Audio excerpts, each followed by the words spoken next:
I don't see any reason for anyone to log into Ads Manager about a year from now. Do you think having Google and Meta ads fully automated by 2027 is realistic? Absolutely. I think there's some decision making that's still going to happen, but I don't think it's ever logging into those platforms. Welcome to another episode of Cash Physical Therapy Headquarters Podcast, the best podcast for physical therapists in the world. Here with the boys, Zacky, Will, Max, Ben. How we doing today, guys? Good, brother. Another day. Will surviving with. We just had baby number 3, and she's 4 weeks old, and somehow we had 3 kids in the bed last night at 3 a.m. That's a lot. How much sleep are you averaging? The last one, 6 hours. Ashley gets wrecked. Selfishly, I sleep pretty good most of the time. She's the night mom. Max, you just had your son. How many hours are you averaging now? Yeah, we're about the same point, like 6-7 hours a night, which has been a huge change because we were way less than that not that long ago. So feeling like a human again. Function. Like I do not operate well if I don't get like at least 7 hours of sleep. Ben, are you the same? Is that something that changes with parenthood?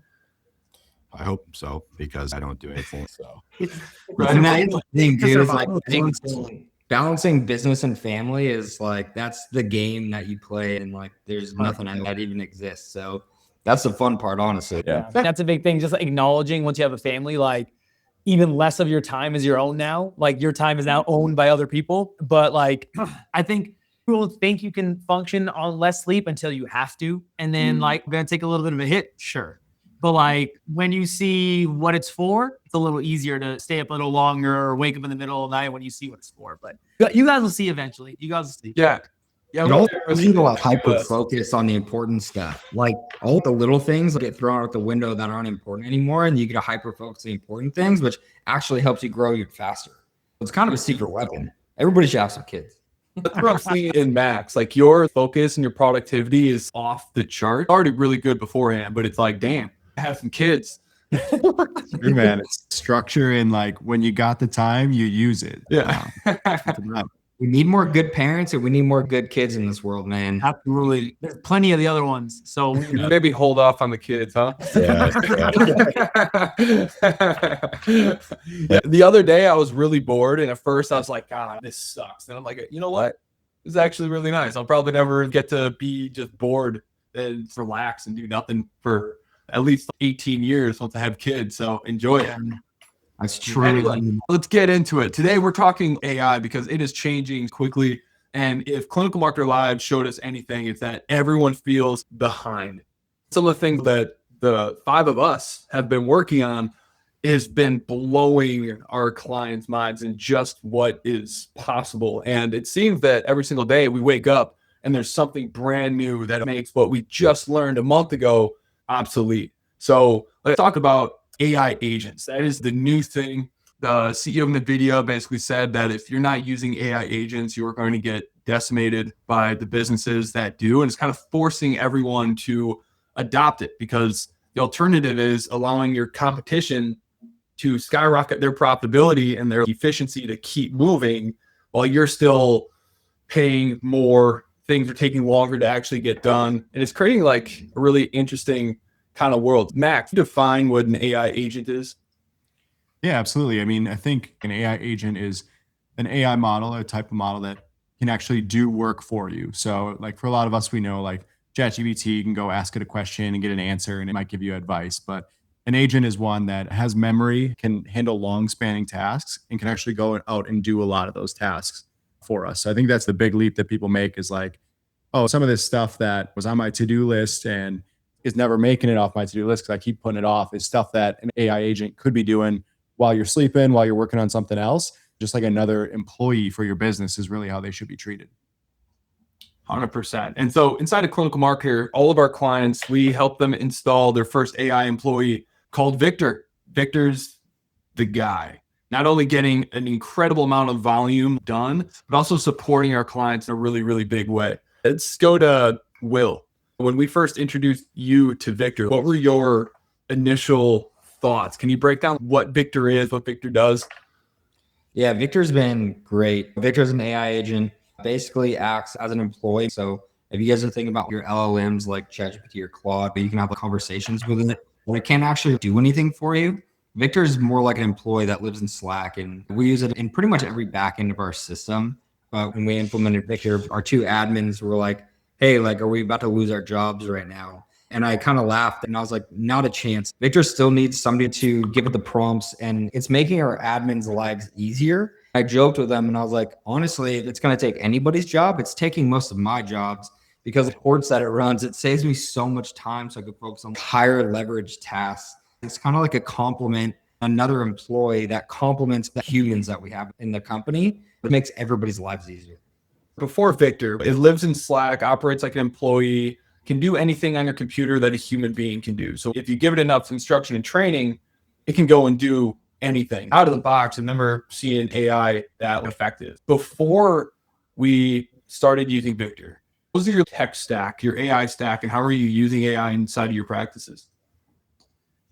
For us, it was trying to leverage as many of the large language models as we can for what I thought they were useful for. It was using ChatGPT for quicker reference things and quickly looking at documents, reading through them and giving me a general gist of what's going on the report, helped me guide that way. It was using Claude for a lot of like the copywriting. Claude was always, in my opinion, a little bit better at remembering who I was as a person and what my business is about. So anything with more context needed was Claude. I was using Manus to build a landing page because Victor does such a good job of using whatever model it thinks it's best at doing what it needs to do.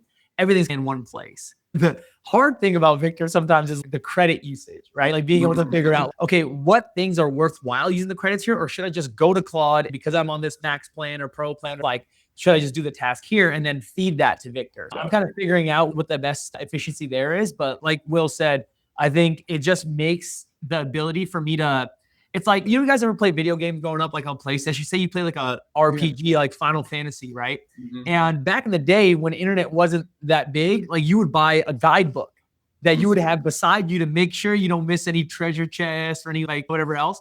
So that's what Victor feels like. It feels like playing a video game kind of blind before. Now I have this guidebook beside me that can give me any data, all the tips and tricks. So playing the same game is a lot easier now to make sure I don't miss things. Yeah, 100. And Victor is like, easy to slip into using it in the same way we use Claude and GPT. We're kind of using it as this like reference guide and like almost an assistant for a project. But as we're all learning, as we're messing around, it's like we got to use Victor in almost an entirely different way, more of like systems thinking. So instead of using it as like a task grab, it's like, how do I build systems that Victor can run and manage so that we don't have to do it anymore? So what do you like define like, because it's so hard to wrap your head around. Like I avoided Victor for months. So did Max. Ben even resisted it at first when we brought it to him because it's like just another AI thing. Is it really different? So Max, like initially, what were your hesitations around using like an AI agent Victor? And are the biggest differences that make it a no-brainer that practices should be using that kind of technology? Yeah. So I'll say you hit it on the head where it's like, is this just another AI thing? Is this a fad? Is this a new model of ChatGPT basically, right? Where a new one comes out and it's cool, but it's not that different. But really what it's done is it's shifted things, our company, from roles to workflows. Now think about our client onboarding experience. There's a workflow of every step that needs to happen from the time someone says, yes, I'm ready to work with you guys, all the way through their first win with us. What pieces of those do we need a human for? And what pieces of those can Victor handle? Building out the workflow and saying, okay, phase 1, 2, and 3, Victor's got that. We need a human here for phase 4. All right, phase 5 and 6, Victor's going to pick up there. It's every aspect of your business. When we used to think about, we'd have a role of like, you're the accountability coach, you're the client success director, you're the patient success director. Where does that role now fit into a workflow of the patient experience? And what pieces of that workflow does an agent handle? And what parts does a human handle? Especially as like a solo, like if somebody's a solo practitioner and like they're the CEO and the janitor and everything in between. You're running marketing, you're running sales, you're still treating, you're doing admin tasks, even having Victor as a sidekick and helping navigate some of that things. They can run reports for you and your meta ads and you can see ad off. The nice thing about it is it can go do that for you now. You can link it to the account and be like, hey, this ad's performing as well. Let's replace it with this. And it's like, yeah, just go do that now. Now you can focus on doing your discovery calls or hiring, and it's building systems for you in the background and managing them. So as a solo provider, it's just buying time back for you. Credits may be expensive now, but in the next 6, 9, 12 months, they're probably going to be a fraction of what they are. But the token is going to go way down.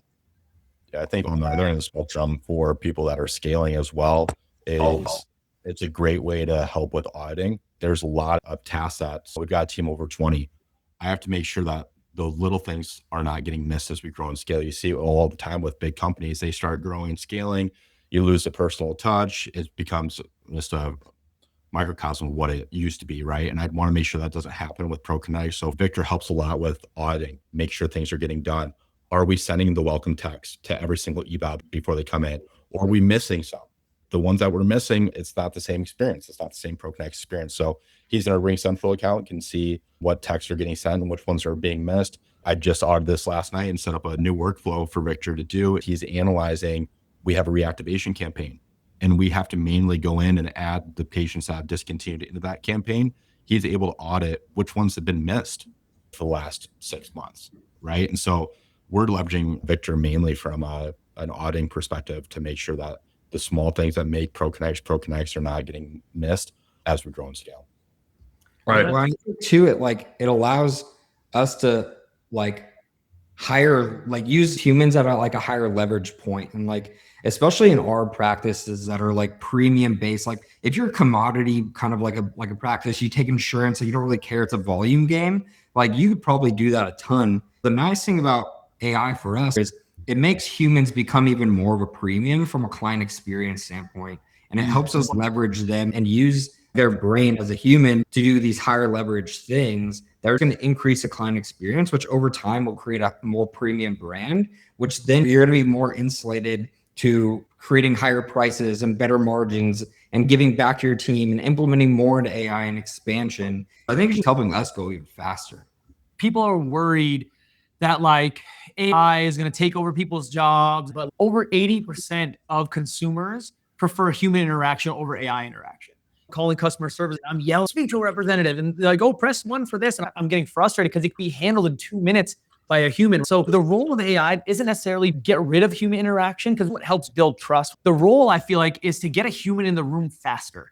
Take away the medial tasks that don't really necessarily build or lose trust. But when they're important things that can either build or lose trust of the consumer, I think a human needs to have direct oversight over it. A couple of the use cases we use for Viktor is we'll have, for people that opt into our advertisements, different messaging and see what do people respond to in terms of the first text that's sent out. Tell Viktor, hey, Viktor, starting on this date at this time, the texts on our workflows have been switched to this. Because Viktor can't read a lot of the GHL texts because it's for a HIPAA violation. So that's how we switch the messaging to this. And then in 2 weeks, we'll say, hey, Viktor, compared to the previous time period, what was the response rate on the text compared to before? And then we could split testing landing pages. We can do that with every single thing and have accurate data versus expecting GHL to spit that data out or a human to go in and count up all the responses to this text versus this text. Information I thought would be a pain to ever gather, but I knew it would be valuable for us to make changes. Now it's at the tip of our fingers. It keeps getting better and better to the point where you can't help but wonder what the future is going to look like with these tools. Because right now, for the most part, we're all using it for data analysis. Are people doing what they're supposed to be doing? Is our data accurate? And saving us time and having to manually track all this stuff down. But when you look at it from practice systems perspective, it has huge impact to simplify those and greatly enhance every single system within your business. If we just go through each system to lead acquisition, where maybe it's every single month doing research on the trending topics, search volume on Google, or more people searching for hip issues or shoulder issues this month, queuing you to launch new ads for that topic, or analyzing what are all the top performing ads across all physical therapists in the country and give me the ones that have been running the longest with the lowest cost per 1,000 impressions. All this research, and it's at your fingertips, and you can just go system by system and let it run wild, and it becomes your hardest working, lowest paid employees. Tell us, what are you currently using Viktor for inside of your practices, and where do you see the future of this going 12 months, 1 year, and 3 years from now?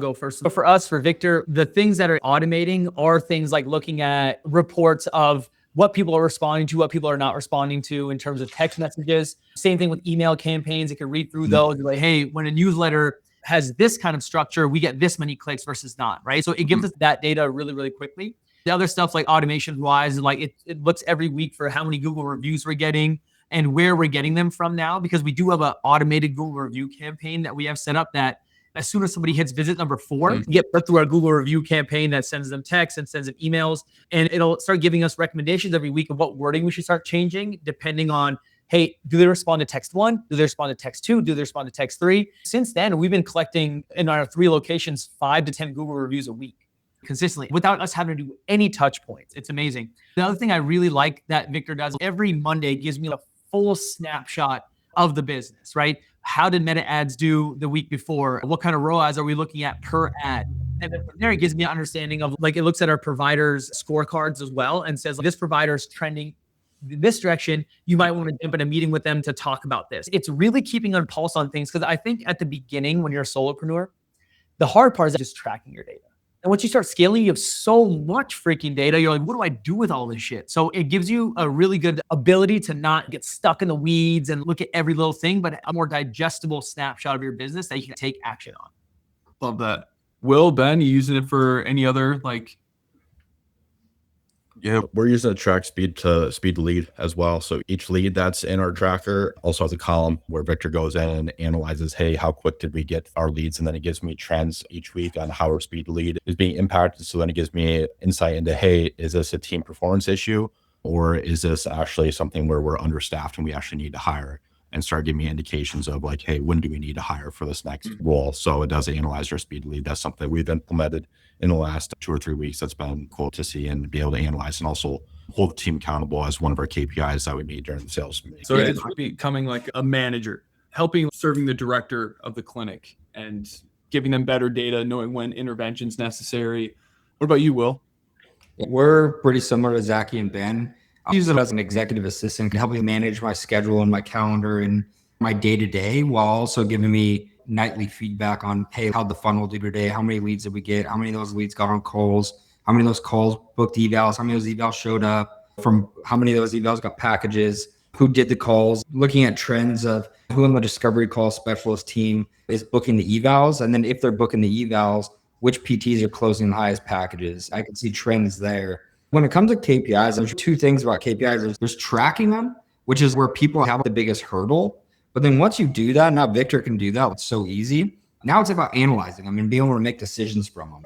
As a founder and owner, or even like an operator, you need to be able to analyze your KPIs. But if you're spending hours a week or a month just collecting the data, you're going to be fried to analyze them anyways. If you can just have somebody do that, now you can sit there at a high level, see the forest through the trees, and you can make high-level decisions in the company. That's going to be good for the patients, the clients, the team, and it's going to be good for the company from a revenue profit standpoint.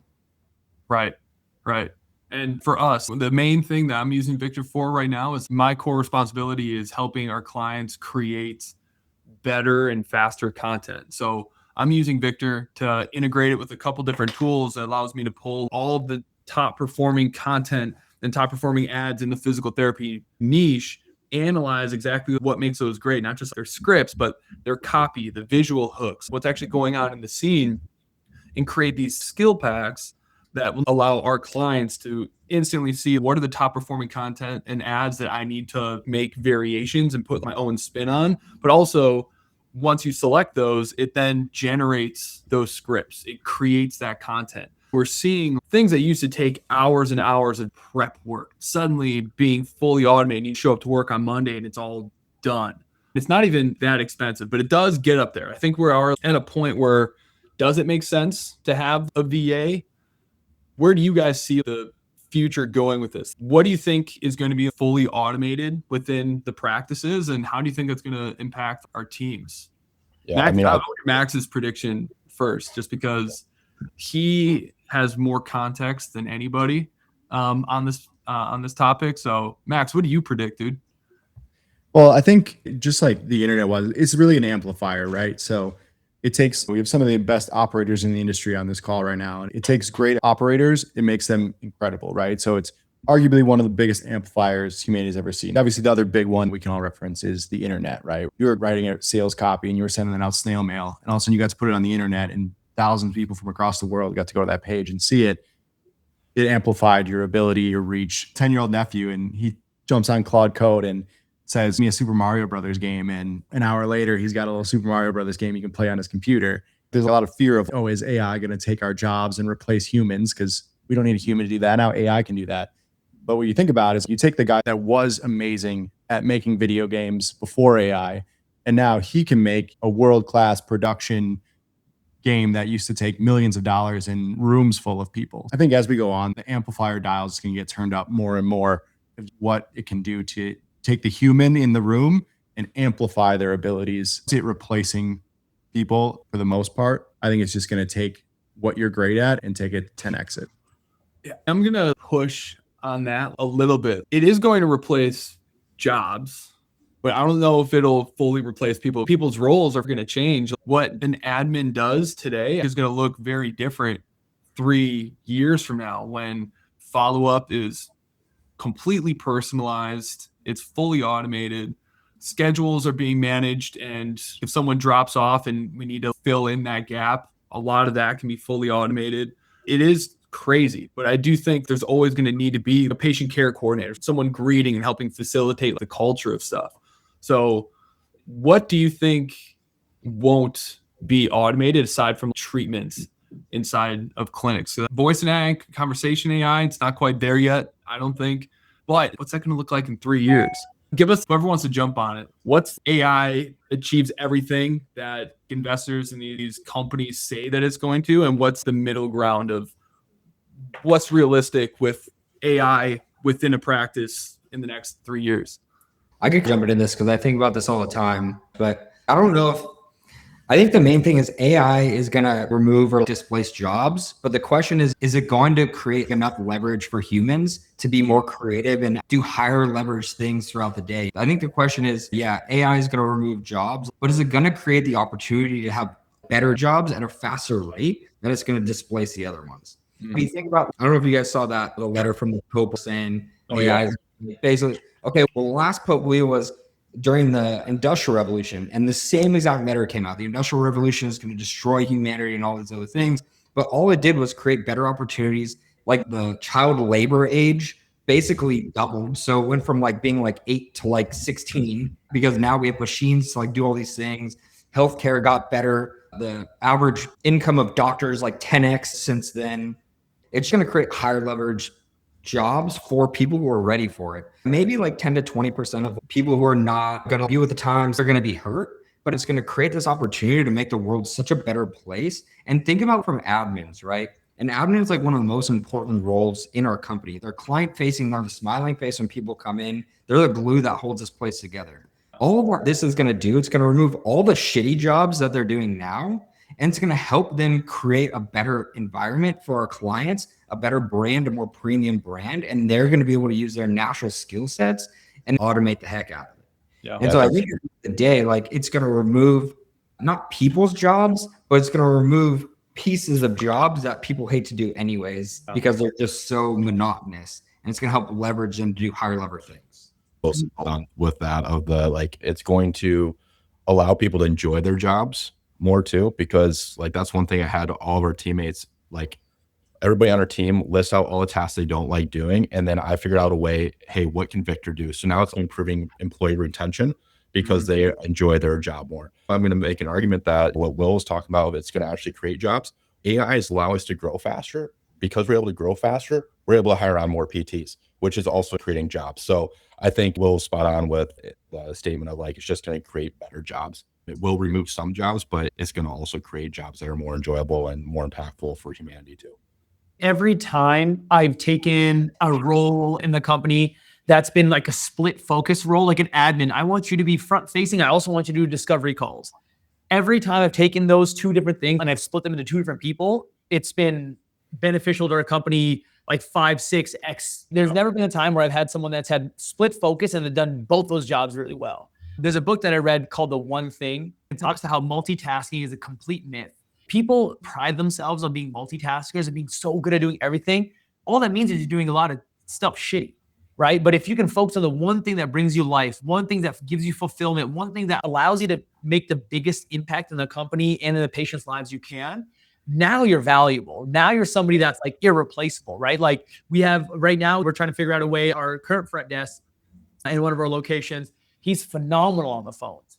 So now my job is find a way to get him just on the phones and take over as many of the admin tasks as we possibly can and find someone else to replace that front. Because one, like the being on the phones obviously is very important, but two, it allows him to be in a position where he's the most fulfilled. If we're not a provider first company, which looks at people and thinks about retention and thinks about how are we building a culture that people want to stay in and grow in and find themselves in, we're going to have a really hard time with turnover. And I think that's one of the biggest reasons why for us, we haven't had an issue with turnover very much, because we create an environment that is provider first, and learning how to use AI for your people versus replace your people, I think is going to be one of the biggest differentiators between companies that continue growing and stay around for a while versus phase out.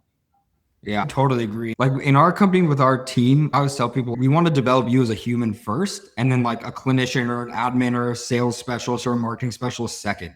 If we can develop humans first, they're going to be so much better at what they do because they're going to have so much more joy in what they do. I don't know if you guys saw what Google did, where they wanted 10% of the work week to be spent on some task that's going to be driven from them. That's how Gmail was created. It was like a 4-hour a week kind of a thing. I don't know if you guys ever heard 20% of your clients generate 80% of your revenue, right? Mm-hmm. Well, there's also the piece of like 20% of the time that you spend on things is going to help you grow so much faster. And 80% of the time that we spend on things can actually be removed most of the time. If you spend the right 20% of your time on the things that are important, that are going to help grow, and you automate the other 80% through Viktor, through an AI agent or AI just in general, then you're going to focus on the 20%. But then what happens, like first, second, third order thinking, that's first order thinking. But second order thinking is that 20% now eventually becomes 100%.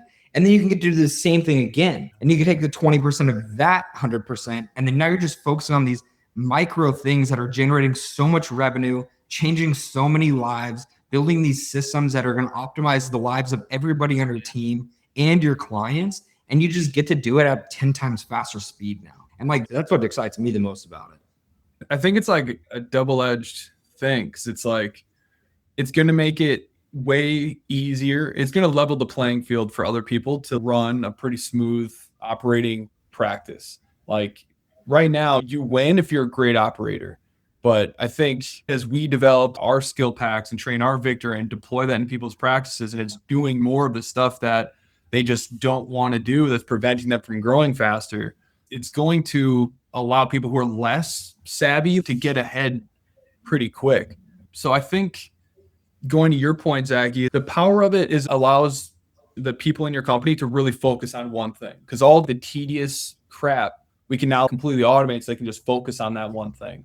So what do you all think becomes the competitive advantage to practices once all of the operations, the analysis, the constraint identification, knowing how to solve that constraint, once that all becomes commoditized knowledge that AI is taking care of for you? I think, to me, it's like almost looking at it as like a glass half empty versus glass half full situation, right? You can look at it as like, man, pretty much it takes less savvy people and brings them up to speed and can allow them to start practices. So it brings the floor up, but it also takes the ceiling and blasts that shit to the moon. Like what having all these things taken over, right? And like solopreneurs and physical therapists that are scared of starting their practices are like, man, I just want to be a really good clinician. This allows you to be a phenomenal clinician, focus on building your team to get world-class outcomes, while these other things that you feared that you would have no idea how to do, no idea how to systematize, no idea how to delegate. Now, all these things are so much easier implemented. Now, exactly what you wanted, PTs listening to this, can happen, right? You wanted a practice where you could focus on being a PT. Guess what? It's here. So now what are you going to do? Are you going to now make another excuse, or now you're going to actually push the profession forward? Because now you kind of have a CEO in a box. 100%. But that's also the beauty of capitalism, man. Like it's going to drive so much more competition. It's going to force everybody to get better. Like I constantly have this thought in the back of my head that there's some young buck, not that I'm not a young buck, that just like, let's go, dude. They're going to be hungrier. They're going to be more driven. And in my head, it's like, hell no, dude, I'm a killer. I'm going to do whatever I can. And now all this does is give me more leverage of my time so that I can go in. But that is the beauty of capitalism. It creates competition. And what competition does is it creates better products and better outcomes and better services for the consumer. That's one of the things I'm so fired up about is everything is going to get better and everybody's going to go to the top. People are going to get eaten along the way, but that's how life is, man. If that's the sacrifice to make a better product for all the consumers and improve healthcare across the country, I'll pay it. Oh yeah. Now there's one, like, we're at the frontier of one of the biggest shifts in entrepreneurship that has ever happened, that now allows agents to run and manage your marketing on your behalf. So you don't even have to, like, we went through the age of like everyone needs to work with an agency. Then it was like, screw that, running ads is easy. Everyone should learn to run their own ads. But now it's like, screw doing it yourself, have AI do it. As Google released their MCP, Max, want to explain what an MCP is for everybody? Yeah, my favorite analogy for like an MCP is like there used to be all these different phone chargers, right? You go to somebody's house, you're like, oh, you got an Android charger, an iPhone charger. Like, what iPhone do you have? Does it fit mine? Well, an MCP is just like a standardized way for agents to plug into different platforms and services, right? So Google, Meta have their own MCPs, meaning standardized outlet you can plug your agent directly into. So you can have a conversation with Viktor, with Claude, with ChatGPT. You can have a conversation with that service. So you can have a conversation with your ad account saying, hey, how are these ads performing this week? Give it instruction on what to do next. Turn this ad off. Here's some new creative. Run this ad as well. Set up a new campaign to target gym goers with shoulder pain that want to get back to lifting heavy, right? Natural language conversation, like we've learned to love talking to ChatGPT and Claude and other LLMs, we can now have with these platforms that are opening up MCP servers. I think the real differentiator now becomes is like, who's got the great agents, right? There's a difference between my 10-year-old nephew who can talk to it and someone who's been running ads for years and has experience marketing to their ideal patient. Definitely an open channel for anyone to not know what button to click in Ads Manager anymore. You can just talk to it and get the job done. To talk about the savviness that we were talking about earlier that Max was highlighting too, is we're also, while some of the AI stuff removes your ability to have to be savvy in certain areas, I think it also requires to be savvy in other areas too. I'm seeing a stark difference amongst our clients on how some are leveraging AI and how some are not. And that requires savviness in of itself. So I want to highlight that doesn't take like competitive edge away or that strategy away. It might actually make it even more where you actually have to be even more savvy because the opportunities and options out there with what AI can do, you have to be savvy in how to leverage it effectively too.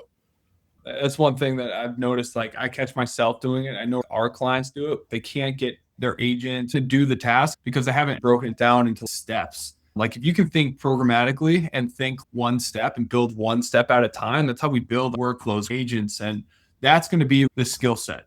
You're going to need AI employee directors, managers of each one that knows how to think systematically like that and figure out where things are breaking down and build them in a right way. Otherwise, they just become a huge cluster. So I know, so Clinical Marketer as a company, our goal is to fully automate all paid advertising and marketing by 2027.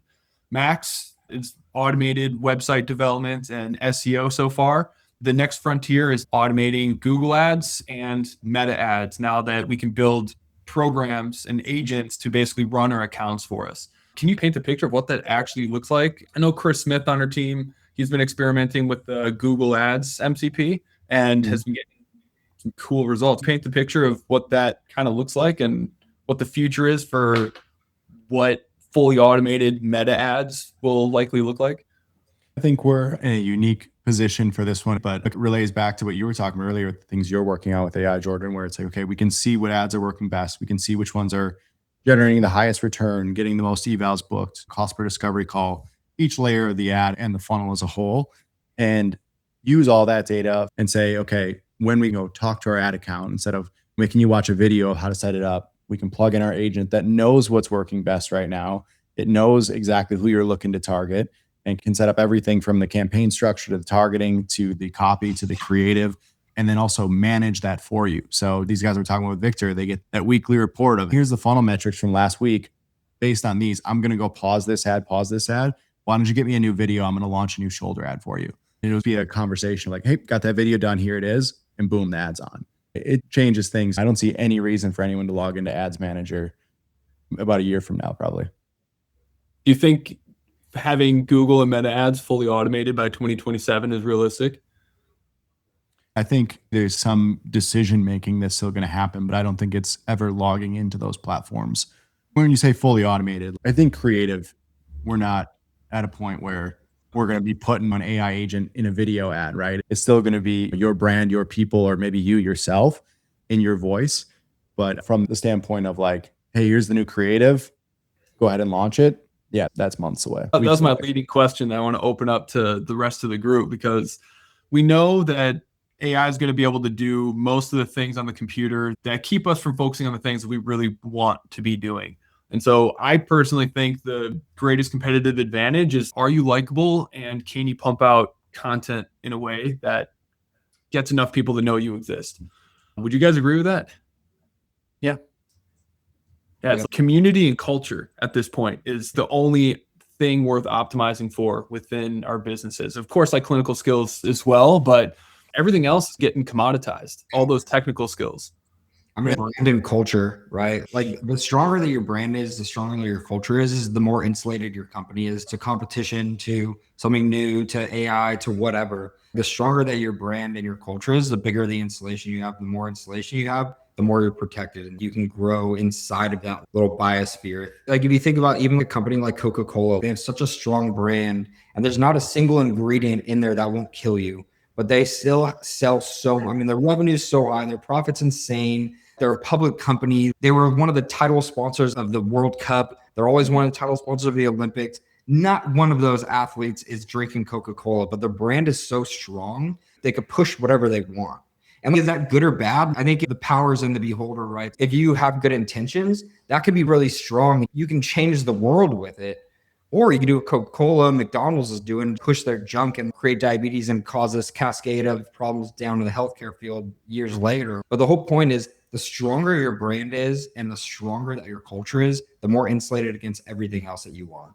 And I think the way to look at it too, that's a little bit more like you can use those lessons to propel your business is like Coca-Cola spends $5 billion plus a year on advertising, right? Like they got a strong brand, they got a strong culture, but they're still pushing it to a lot of people through advertising dollars, right? So I think starting off, a lot of PTs are wondering like, oh, what kind of content should I make? Like, what should I do? And they have such a hard time getting to that place. So where like they feel authentic with their content. What really allowed me to feel authentic with the content is realizing I am completely in charge of the message I put out to the world right now. I get to show them what I want to show them. So when you watch those couple influencers online and everything is happy and dandy, and then 6 months later they're divorced, you didn't know anything about it. So what I'm saying is it's a very powerful way for your business to be able to grow because you can show exactly what you want to show to who you want to show it, when you want to show it, and how much you want to show it. I think it's important to draw out exactly what your culture is, what your vision is, what your mission statement is, and then shout it from the rooftops because that's the way you're going to attract the people you want to attract. And also one of those ways that, like Will was saying, you're insulating yourself from competition, from other people popping up down the street, from people drawing conclusions about the industry as a whole and painting you with a brush. That's not going to happen because you've almost separated yourself from physical therapy. You guys aren't normal physical therapists. They need to think of a new name. We've heard that a million times. And it's because of the outcomes we get, but also because of the story we tell and how we help people. It makes people want to separate us. And if we're not painted in the same broad brushstroke as physical therapy, we're not going to be subject to the ups and downs the profession's going to go on. We get to dictate our own way. I like that idea. Yeah. And then you can sidestep all the HIPAA shit that we got to step around to do some of the stuff that we want to do. So it sounds like, to bring a full circle, that although the level field is getting balanced out, what once was operationally minded people had the greatest competitive advantage, which in a lot of ways they still do. It's almost like because operations are being commoditized with AI, the new thing is your ability to build brand, culture, and community.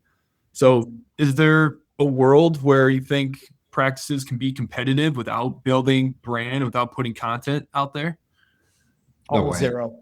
Almost Yeah. zero. What if you want to grow? The fastest way to the bottom is to commoditize yourself, right? And so it's like, if you don't do the bare minimum to hit the commodity-based things like AI, your tech stack, your treatment outcomes. I know we used to be like, yeah, we're one-on-one for an hour with a doctor of physical therapy. And it's like, that doesn't matter anymore. That's even keel across the board. If that's marketing, you need to remove it now. And like if you are doing the things that are being commoditized, you need to do something that's going to be above and beyond. That's going to elevate your brand, elevate your culture, elevate your team, elevate your client experience. You're going to be dead if you don't do it. But the real problem is you're not going to be able to grow if you don't do it as well. You can stay a solopreneur and not worry about culture and build a lifestyle business. I think anybody has the ability to do that, right? Like a lifestyle business. 100K. And then now years. Right. And so I think like Will was saying, like we have the ability to grow faster now. And it's really like, because how many people out there, like even with the new AI stuff, all these automations it can do, scroll on Instagram, scroll on TikTok, and they say, oh, this is a really cool thing for AI. Let me save this for later. And then never freaking look at it ever again. Yeah. There's still going to be people that do stuff. There's still going to be people that want to do stuff, regardless of how easy it is, how automated it is. That's going to be still the thing that's going to separate people that like gets that level of success they want to versus sit on the couch and watch other people's success as they scroll down their timeline. I love that.